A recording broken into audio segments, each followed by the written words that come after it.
Viewers, today we travel all the way to Nyeri County, Nyeri Presbytery, at a place called Kagwathi, at the home of none other than Reverend Charles Wahome Kimari, a long-term minister of the Presbyterian Church, now retired. And so I welcome you to his beautiful home as we meet and interact with him and his wife today. May the Lord bless you as you listen to the Reverend Wahome Kimari.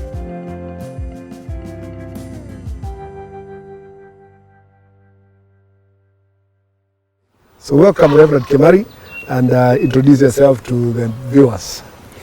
I was ordained into the ministry on 30th March 1980 at the Mulanga Presbytery, and I was ministering at Thika Mission Area then. Thika Mission Area in 1980. So from 1979, I beg your pardon, because I was posted to the Presbytery as a student.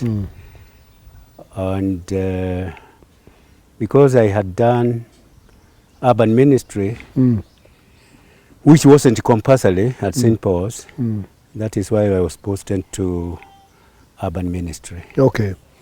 So, Reverend Kimari, I'm interested to know your journey into ministry. What prompted you to join the ministry? I know you were a teacher before you joined the ministry. What prompted you to move from the teaching profession to the ministry of Word and Sacrament? It moved earlier, even before I was a minister, when I was 12 years old.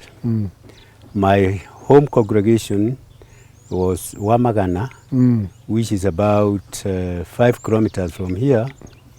And we had to undergo the Bible class to Wandobi. That was during the time of the colonial villages, and as I started work, I was a pupil at Gaduth Primary School.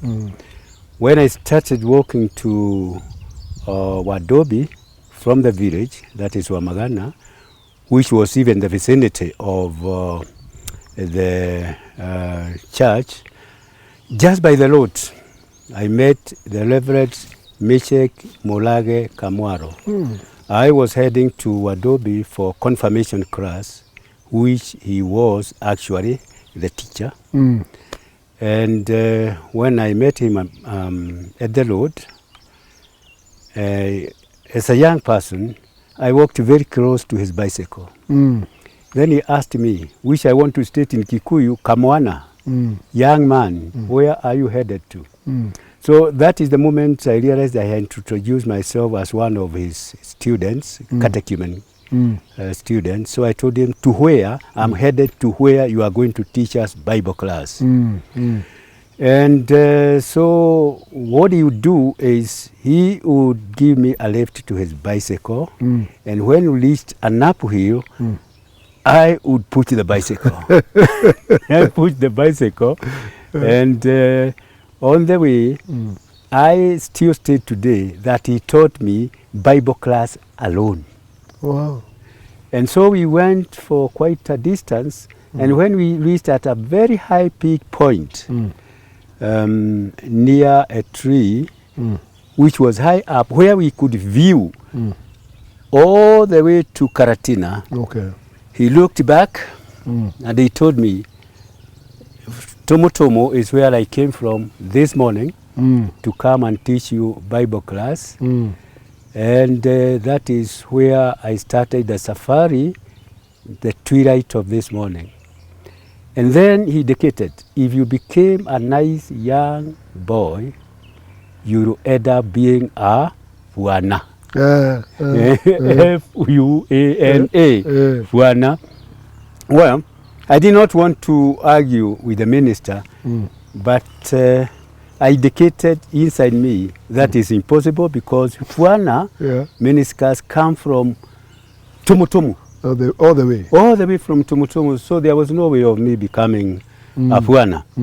But then we went, and then he taught me 2 lessons about becoming a minister and how to look for a lady to get married to. And so he told me the whole story, and when we reached the class, then I joined the rest. And then I had only what I would refer to as one Bible, and the one Bible I'm talking about is the book of John. And I had read it all through many times as I was herding cattle. And so I went ahead and I never met him again. And then when I finished school, I did not continue with secondary education, though I had been admitted to Nakuru High. But there were no goats to be sold and sheep and cattle for me to continue with the secondary school. Yes. So 1964, the headmaster of the primary school where I was, Gadut Primary School, sent for me through my elder brother. You know, you could be ahead of your elder brother because there was the repetition. Yes. You had to repeat the class if you didn't pass. So my brother was sent by the headmaster. He was asked that I go to school, and when I reached the school, he asked me, why don't you go continue with the school? I told him, hakuna busi ya kuuza. So I was told, that by the way was on a Monday, and I was told on Thursday, go to Nyamachaki and go an interview to be employed as an untrained teacher. And when I went, lucky enough, by the grace of God, I was employed. So I continued with the teaching for quite a while, and later I was trained. And then one day, elders came to our place, not this place, our place of the parents now. And they are from now Amagana, the local church. And they told me, we have selected you to be Fuana. And because that now repeated itself, I felt God must have something. And then I was single then, but when I got married, well, no, I told them I don't want to be Fuana when I'm single. So when I got married on 2nd August 1969, my wife also had the call to the ordained ministry, and so the elders feasted us. And when they feasted us, they told me, we have selected you to be Fuana in this church, and please don't argue with the elders. And so, as it was then, I couldn't argue with the elders. So I underwent the process of the interview, from the congregation to the presbytery to the head office. There was no, what do you call it? Objection. There was no objection. And so I was admitted, having undergone interviews, and joined St. Paul's on 6th of January 1976. Okay. And underwent the 3 years training. So, how did you find the transition from teaching into full-time ministry those days? There I need to mention my wife, because when there was sort of resistance, my wife indicated to the elders, tell him to go to the ministry because I'll take care of the home. For my wife was also a teacher. And so I want to say there wasn't much trouble at the training, because for one, we were being given allowances for the student, an allowance for the wife, and allowances for up to 3 children, and then we had 3 children. So I say, oh, it's nice. So in terms of differences between the teaching profession and the call to the ministry, I'm interested to know, what are the main differences you found or challenges you found in transitioning as a profession, though the ministry is a call? Okay, first of all, in training, as far as I'm concerned, it was something all too familiar with me, because having trained as a teacher, I would same time even consult my teaching profession training. And I want to say there wasn't much trouble. And just for your information, even as I had in the training, I was student number 1. Okay. Yeah. No, that is good. Yes. So, again, I'm curious. You went as an untrained teacher to Nyamachaki. Yeah. By that time, Mhm. yeah, you were sent to Nyamachaki, that's what you said. Yes. By that time was Marion Stevenson, Nyamachaki, there? She wasn't. She wasn't? No. Okay. Okay. Nyamachaki wasn't there. Yeah, so I was just curious. Yeah. Okay. So, after now, you were ordained by, you said Muranga Presbytery. Yes. What are the other places that you served within your years of active ministry?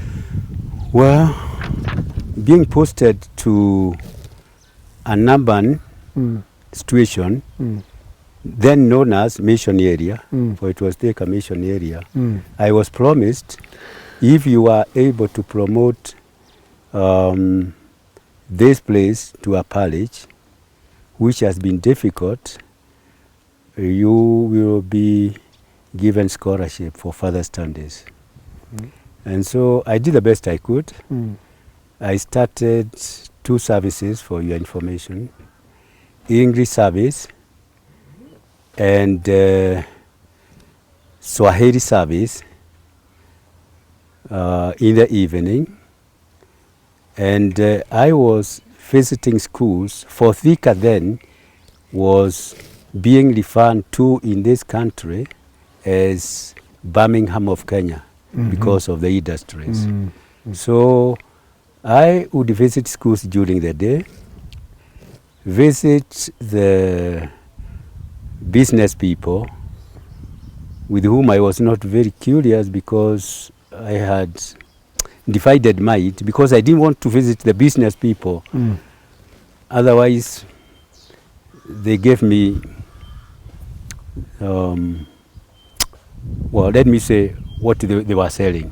So I wasn't very keen receiving from them. So during the day, generally, I would go to industries and ask for permission to see a few people.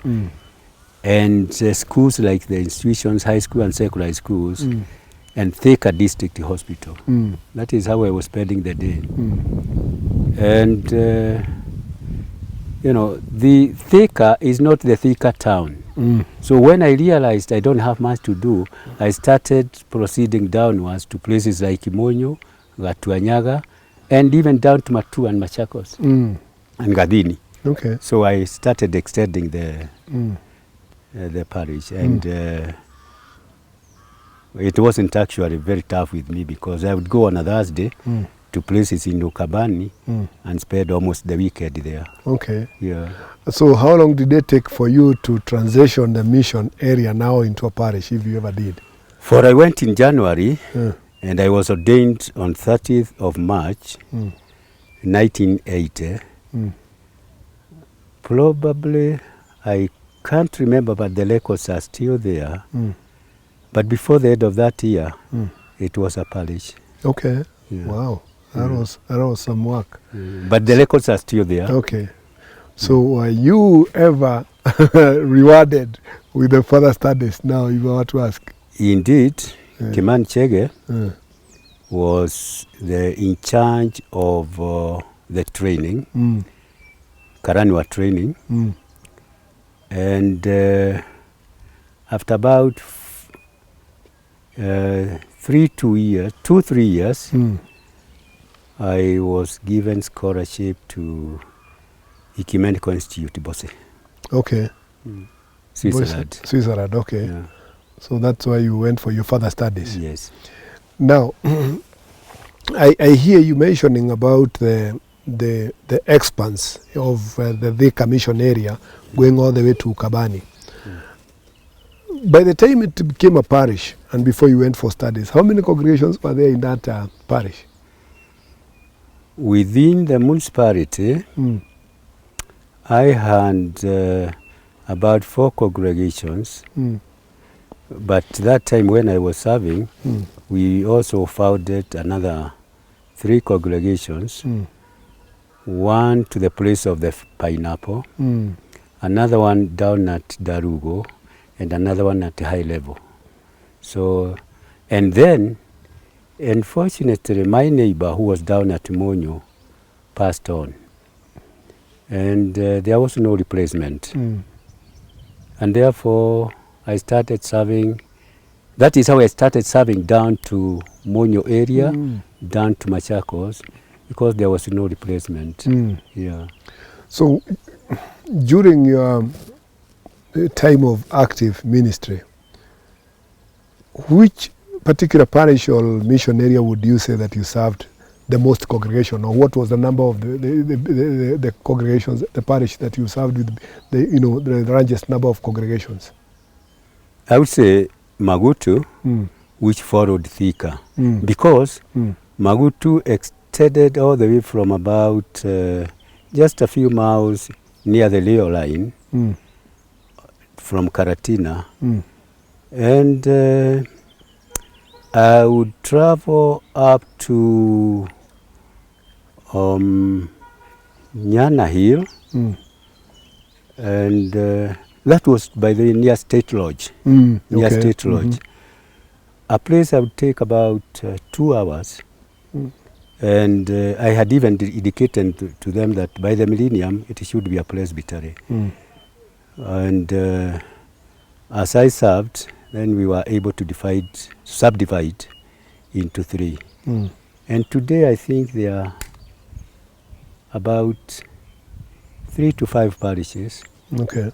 But it's not yet a presbytery. Okay. Yeah. But you see, there are places where you would go because of that expansiveness of the parish or the mission area.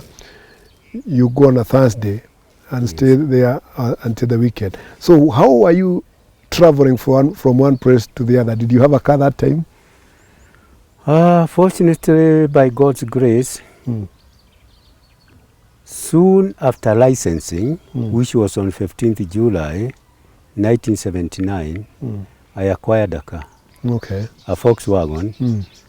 But I would not travel in it all through, because sometimes traveling downwards to places in Ukadbani, I would leave it at the youth college. Down there, Darani. Not Darani exactly. And from that point, I would travel a bit on foot, crisscross a forest, and now go across the river by boat, and then on to Ukabani people places. Okay. So why would you leave it behind? Was it that the roads were bad, or it was you could not afford to fuel it? You have just said it. Because sometimes the road, and sometimes to fuel the car then wasn't an easy matter. Okay. So what other places, during your ministry, now hear about Magutu and then Thika, tell us about maybe the other presbyteries that you served in your active ministry. Okay. Yeah. Then after Magutu, I was posted to Yakanja. This is the place where we are. No, not to Yakanja, to Tetu. Tetu, yes. Tetu, yes, to Tetu. And that is where we met. Yes. And then after there, these people, no, the home people, quote unquote, wanted me to serve them. And so I was posted to Gyakanja. Okay. After Gyakanja, to a place near Mudhithi, and then... That's in Muranga? That is in Muranga. That is... yes, near Sabasaba. Near Sabasaba. And then after that, I came back to Nyeri, and then Nyeri Wandobi, and back again to Tomotomo, and then after Tomotomo, I went back again to Muranga. Now the smaller Muranga, because it was the bigger Muranga, and then I started setting myself for retirement. Okay. Yeah. Setting yourself for retirement. Yeah. We will come to that at at a particular point in time. Is there, during the years of your active ministry, when you look back, is there that one thing that you feel, I wish I did this, or I wish that if given a chance I would do this different from the way I did it in a particular parish? Throughout my service in the ministry, apart from here and there, I have no regrets. You have no regrets? I still feel that I served to my total ability, and okay, there were times I would feel just a bit depressed, but it will not take long. I don't have much regrets. Yeah. Now, Reverend Kimari, you mentioned something that I picked up. There are times you could feel depressed. We're going to discuss the challenges in ministry, but I want you to continue with that particular issue. Explain to the viewers, and especially the active ministers, why did that come up, and how did you handle it when those issues came up? Well, this is something I have not openly talked about, and I don't know how you will take it. I have never had an issue with the parishioners. Even at the level of the presbytery, I have not had issues, personal, as far as I'm concerned, even in the presbytery leadership. In the presbytery leadership, first of all, I was getting disturbed and depressed because of the behavior of some ministers. And I just need to be open with you that at one time, when I was in one of the presbyteries, we had to deflock a minister. And that was painful to me. Others, I tried counseling, though they were very unbecoming behavior. And they affected me. But it's only one during my time in the presbytery leadership. The other bit was about what is, I don't know whether it's true, generally said, the enemy of a minister It's another minister. is another minister. And I think, and I remember I picked quite a big quarrel with one of those who had read the whole church. Because at one sitting, while we were actually discussing a point, by then he was retired, that is from the head office. After he had contributed his points,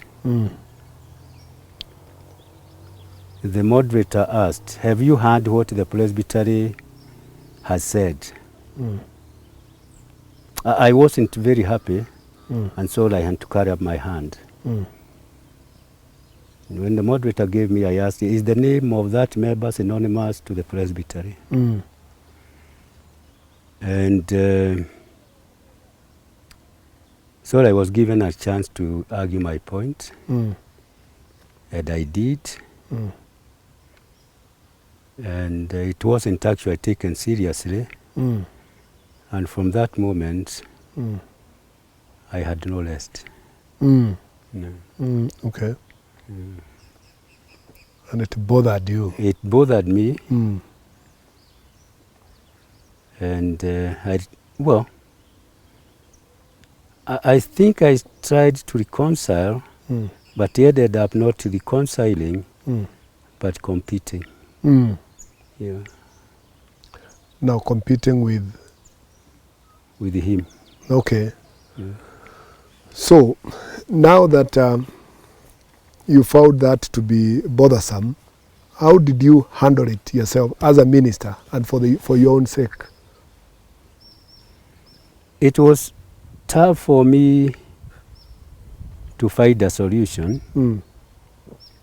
because my competitor was regarded very highly. And not only in the presbytery, even in the whole church. Yeah. And so even at one time, if I may not say much, I had to make an appeal to those who were serving at the head office. But they would not overcome him. And I'm deliberately using the word overcome, of quoted unquote. Because of the... Yeah. Okay. So that was actually something that bothered me. And at one time, they were able to get me out of the parish, but the members resisted, and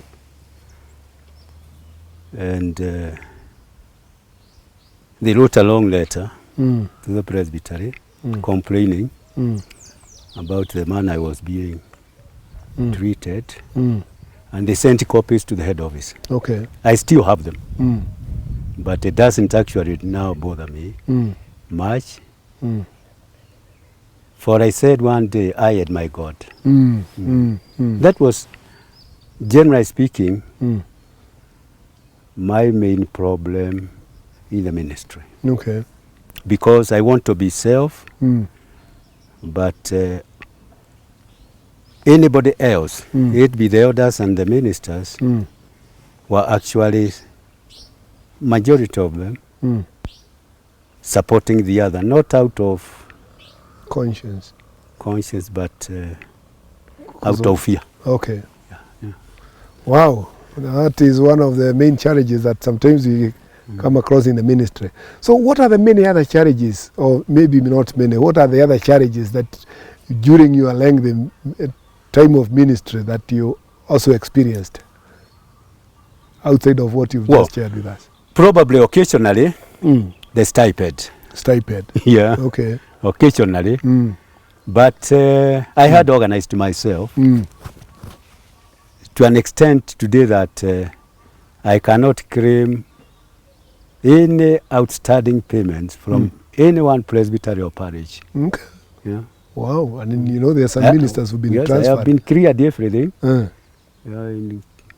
including my pension. Okay. Yeah.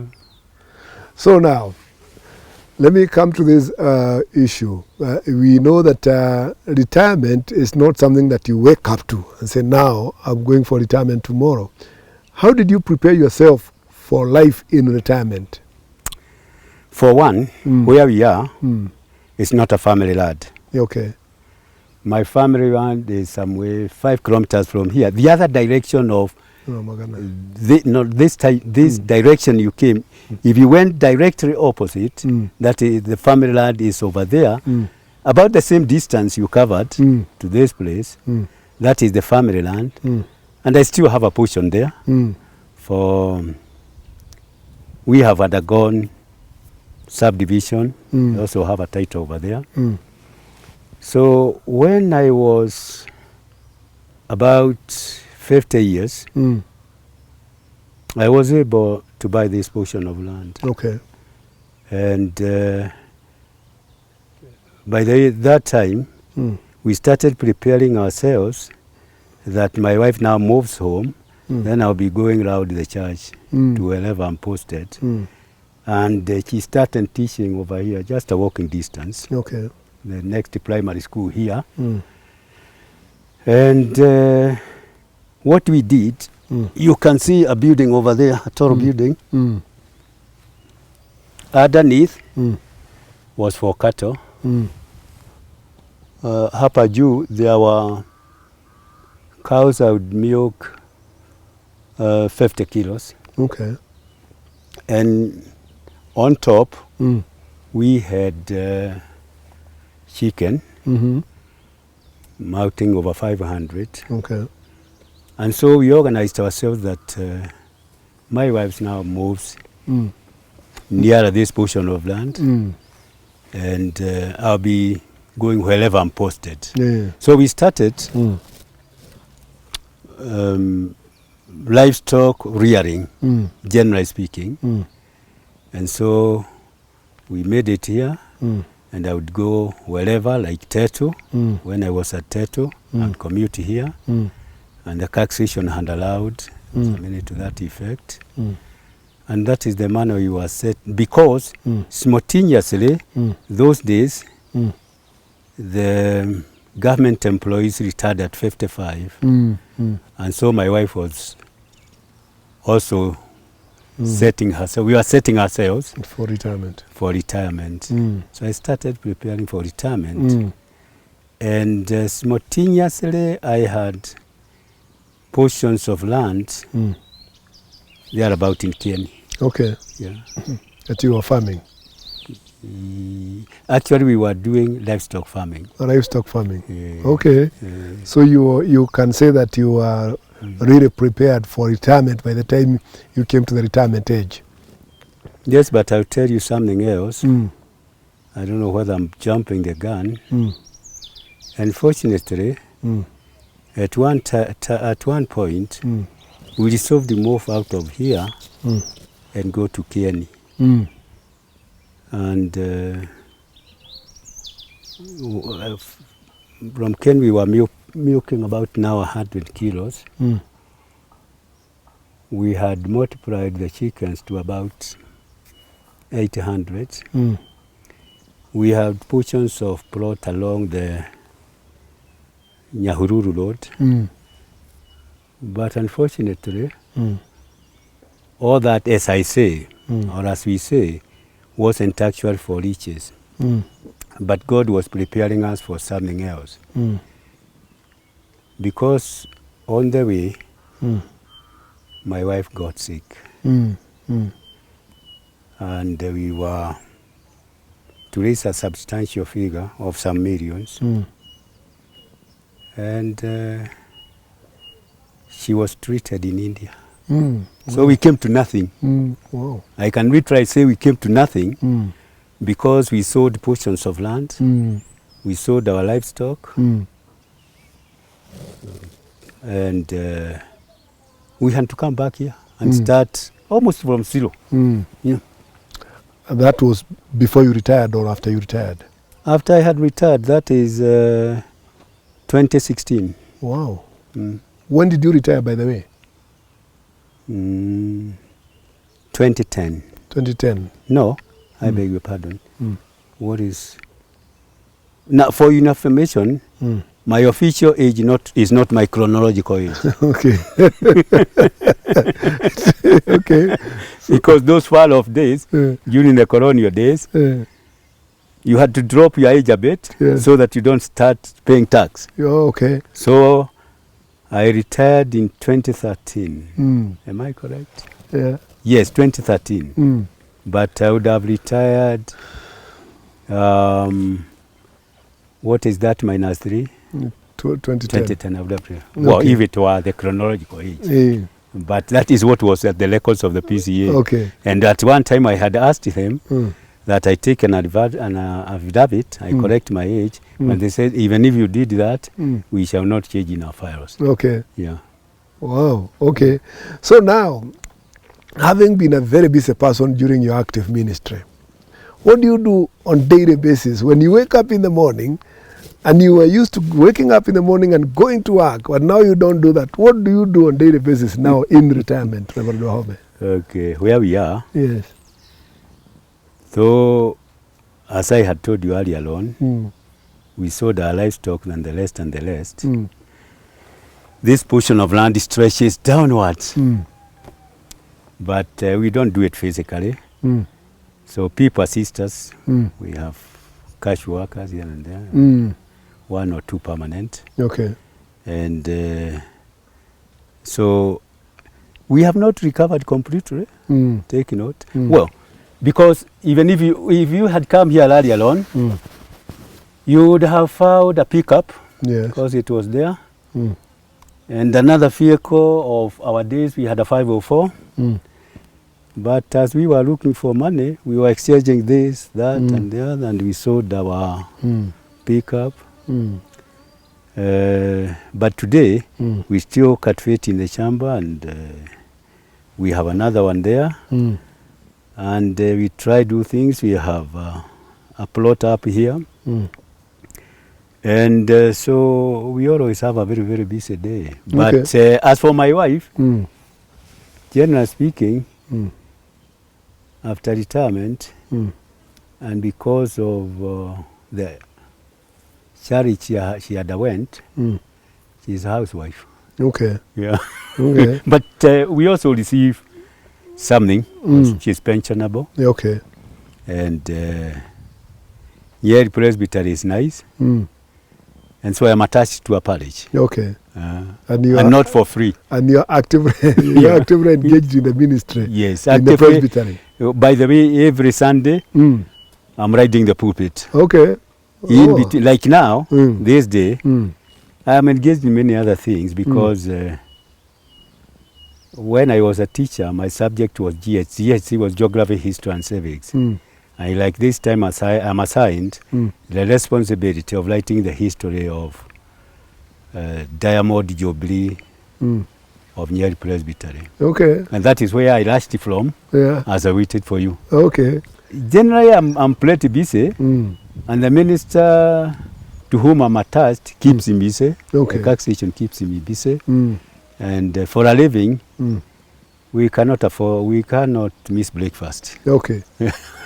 And we must say that that is such a blessing. Indeed, I must admit. Yes, we have talked with quite a number of ministers, and there are some who feel either underutilized or unutilized by the ministers that are with them. So we are properly utilized in this presbytery. Let's claim that we have virtually everything to put into our stomach. Okay. Oh, that is good. We wish you were in that.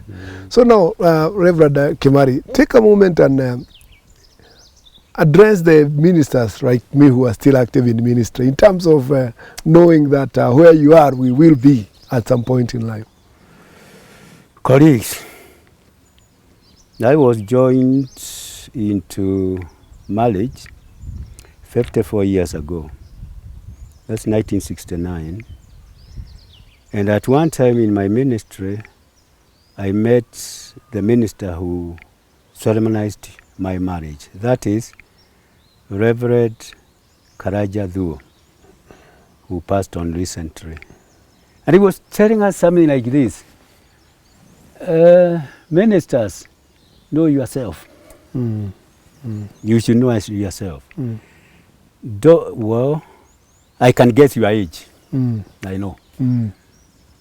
And this is not the time at your age even to start preparing for retirement. The moment one fellow clergyman enters into the ministry,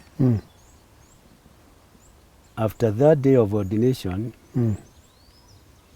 you should know that you are a church employee. And one thing that I would ask you is never take the church to a law court, secular. You can make appeals and demands from church courts, but though we are not Vatican, you should not take the church to secular court. So the moment you receive your first month stipend, you should know that one day you will not be useful in the church. That it will even be tough for you to climb the pulpit. And do follow this philosophy of you should know yourself, that you are a church employee, And the church has no other resources apart from the offering it receives from the members. And you are called by God and to work for God. But also on the other hand, therefore, you should trust everything unto the one who called you. So start preparing yourself, look at your situation, wherever you belong. If it's being a pastoralist, a greengrocer, or a station like where you are, if the cameras splashed there, you can see maize over there. And you should know that one day you'll be unable even to do pastoral visitation. Even climbing the pulpit will be an issue. So take care of yourself. Take care of your children, like I have just said a moment ago. Occasionally we said the proceeds from this chapel to our children, rather than always demanding from your children. Now, thanks so much for your time, Reverend Kimari, sparing your time and welcoming us to your home and sharing the words of wisdom that you have shared with us, that retirement is not something that you wake up to. Prepare for it right from day one when you get ordained. So thank you so much, and may the Lord bless you and be with you even in your retirement, and continue to be an inspiration to many of us. God bless you. The Lord be with you. Thank you. Viewers, see you in the next episode of The Regents. God bless you.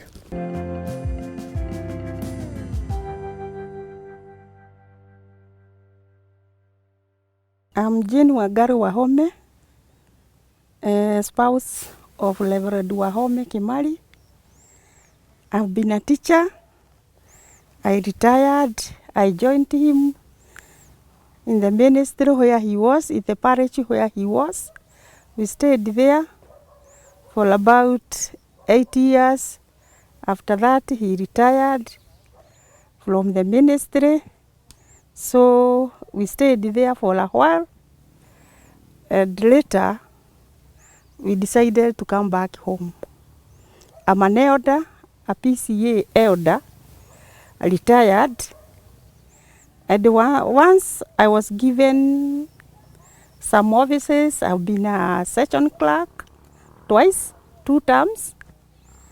And the work of a spouse is just to help the minister, because it is a very tiresome work, and he needs somebody or she needs somebody who is really will be helping him when he is coming home, looking for his things, property, looking for himself, and even for praying for him. Sasa, we stay here home, at home happily, and we enjoy it. We enjoy our retirement. Yes. And there is no need of just borrowing all the time. Even you can be a provider. And that is how we try to work here. And still we are seeing God. God is on our side. And we love his work.